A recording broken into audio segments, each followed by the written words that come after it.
से अगला प्रश्न देखते हैं। ठीक है, इसमें हम आपके लिए लेकर आए हैं लगभग 30 क्वेश्चन लेके आए हैं। ठीक है,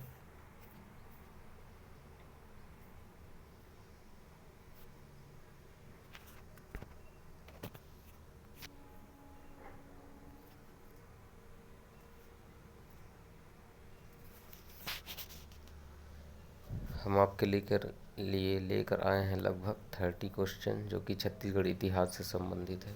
सर चलिए पहला प्रश्न देखते हैं। 1905 ईस्वी में किस जिले को उड़ीसा में शामिल कर दिया गया था? ठीक है दोस्तों, 1905 में छत्तीसगढ़ में शामिल किस जिले को उड़ीसा में शामिल कर दिया गया था? तो वो जिला था संबलपुर। ठीक है, ऑप्शन में संबलपुर को लेना है। ठीक है, अगला प्रश्न है, दुर्ग से असहयोग आंदोलन में शामिल होने वाले लोग कौन कौन थे? ठीक, कौन कौन व्यक्ति थे जो कि असहयोग आंदोलन में शामिल हुए दुर्ग जिले से?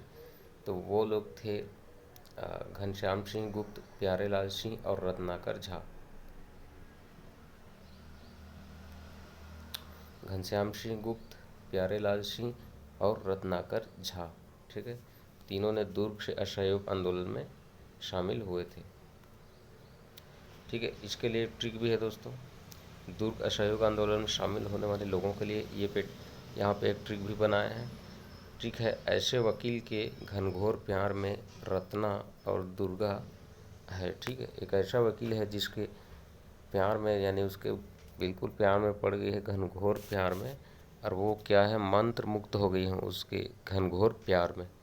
ऐसा करके तो दुर्गा से दुर्ग हो जाएगा, रत्ना से रत्नाकर झा और प्यार से हो जाएगा प्यारेलाल। तो इस प्रकार ऐसे वकील, ऐसे से असहयोग आंदोलन याद रखना। तो ऐसे वकील के प्यार में रत्ना और दुर्गा क्या हो गई है, वो ऐसे वकील के प्यार में वो है या पड़ गई है।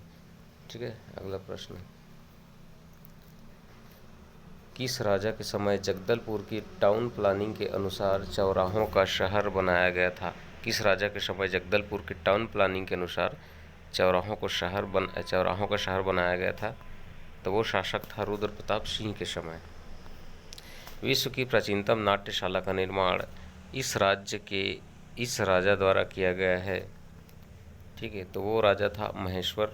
ठीक है, महेश्वरपुर। ठीक है, तो विश्व की प्राचीनतम नाट्यशाला का निर्माण इस राज्य के राजा द्वारा किया गया है, तो राजा था महेश्वर या महेश्वरपुर।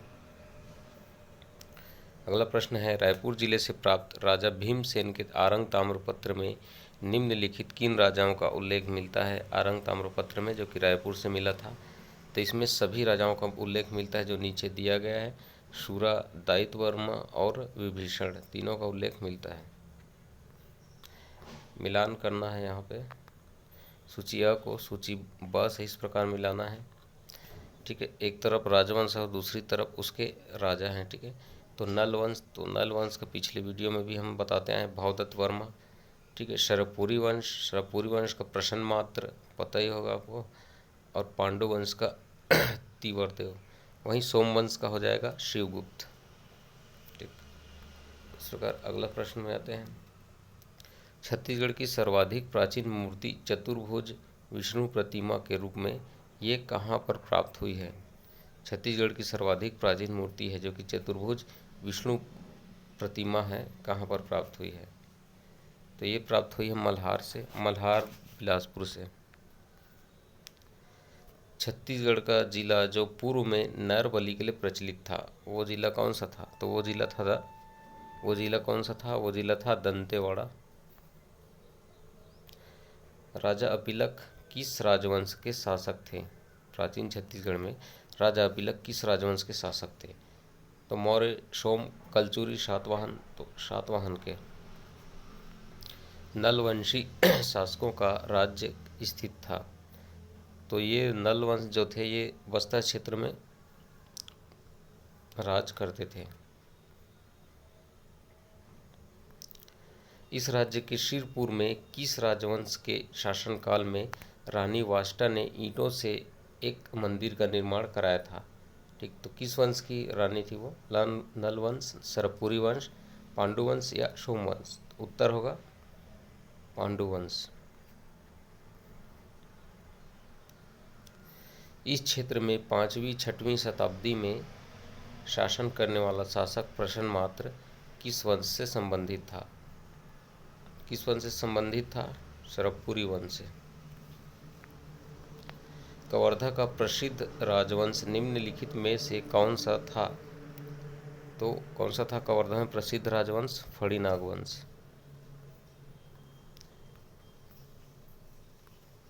राजीव लोचन मंदिर निर्माता बिलास तुंग निम्नलिखित में से किस राजवंश से संबंधित थे?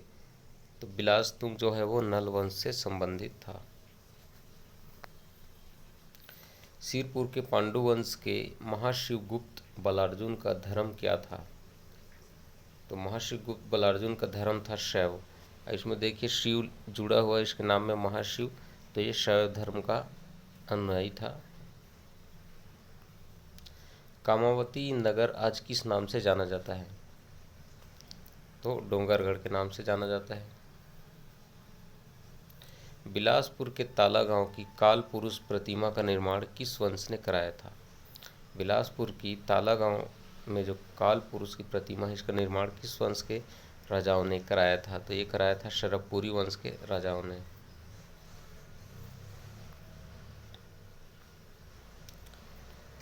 किस ब्रिटिश ने 1818 में छत्तीसगढ़ की राजधानी रतनपुर से रायपुर स्थानांतरित कर दिया था? किस ब्रिटिश ने? वो था कैप्टन एगेन्यू। कैप्टन एगेन्यू ने।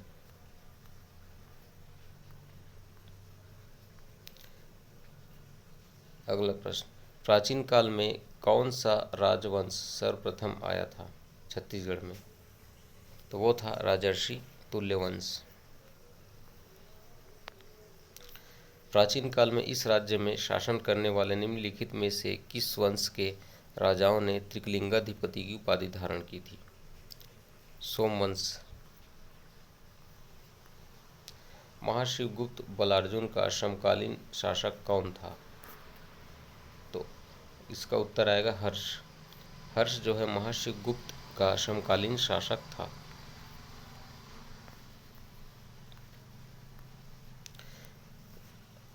अगला प्रश्न है, महारानी वाष्टा द्वारा स्थापित सिरपुर के विष्णु मंदिर लक्ष्मण मंदिर की प्रशस्ति रचना किसने की है? ठीक है, महारानी वाष्टा ने जो सिरपुर में विष्णु मंदिर और लक्ष्मण मंदिर बनवाया था, इसका प्रशस्ति की रचना किसने किया है? तो इसकी प्रशस्ति की रचना किया है कवि ईशान के द्वारा।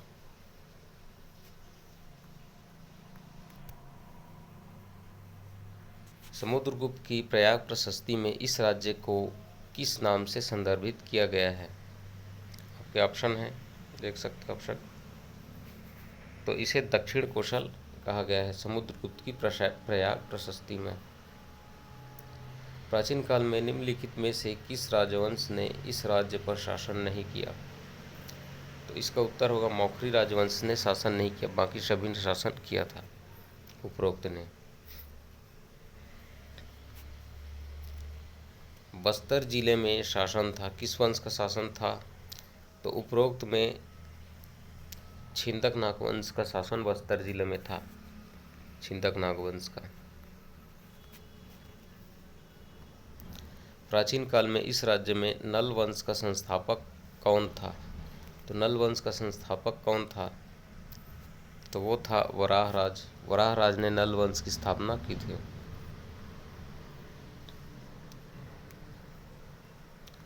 चीनी यात्री हेनसांग ने दक्षिण कौशल की राजधानी के पास किस बौद्ध विद्वान के निवास स्थान के बारे में लिखा है?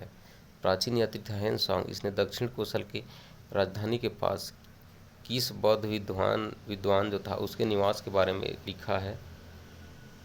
तो बौद्ध विद्वान था नागार्जुन, ठीक है, जिसके बारे में हेनसांग ने लिखा था। कहा जाता है कि नागवंशी शासक द्वारा छत्तीसगढ़ में मंदिर बनवाया गया था, उसका क्या नाम था? जो नागवंशी शासक ने बनवाया था छत्तीसगढ़ में, उसका नाम था भोरमदेव मंदिर। भोरमदेव मंदिर। और ये नागवंशी शासक थे फड़ी नागवंशी। श्री लक्ष्मण देव राय द्वारा निर्माण कराया गया था, किसका? श्री लक्ष्मण देव राय के द्वारा किस चीज़ का निर्माण कराया गया था? तो भोरम देव मंदिर के द्वारा। भोरम देव मंदिर का निर्माण लक्ष्मण देव राय ने कराया था। छत्तीसगढ़ के बस्तर के प्राचीन राजवंश छिंदक नागवंश के निम्नलिखित शासक संबंधित थे।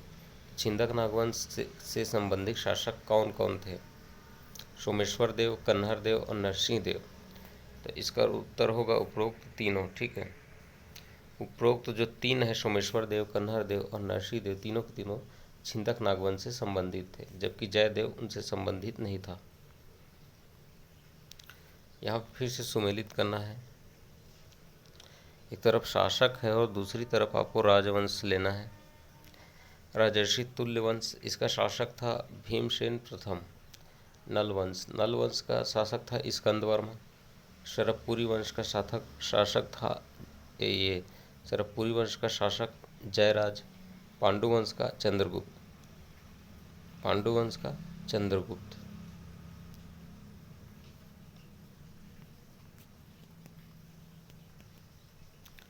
यह भारत के संविधान निर्मात्री सभा में छत्तीसगढ़ के ब्रिटिश क्षेत्रों से निर्वाचित हुए थे।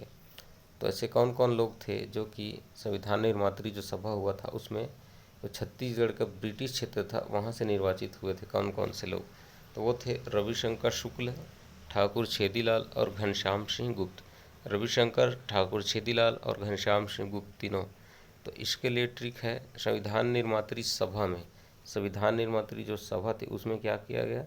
छेद कर दिया गया, छेद कर दिया गया ताकि ध्रुव या जो रवि का जो प्रकाश है उसको उसमें डाला जा सके संविधान निर्मात्री सभा में, ताकि वहाँ पे और अच्छा सा प्रकाश हो सके। तो संविधान निर्मात्री सभा में क्या किया गया? ऊपर से जो सभागार था वहाँ पे छेद कर दिया गया ताकि जो सूर्य या ध्रुव का रोशनी है, प्रकाश है, वो अंदर जा सके।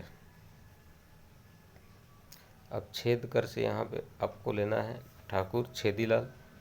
ठीक है, अब ध्रुव से हो जाएगा घनश्याम सिंह ध्रुव, और रविशंकर शुक्ल से हो जाएगा रवि, यानी जो प्रकाश है ये।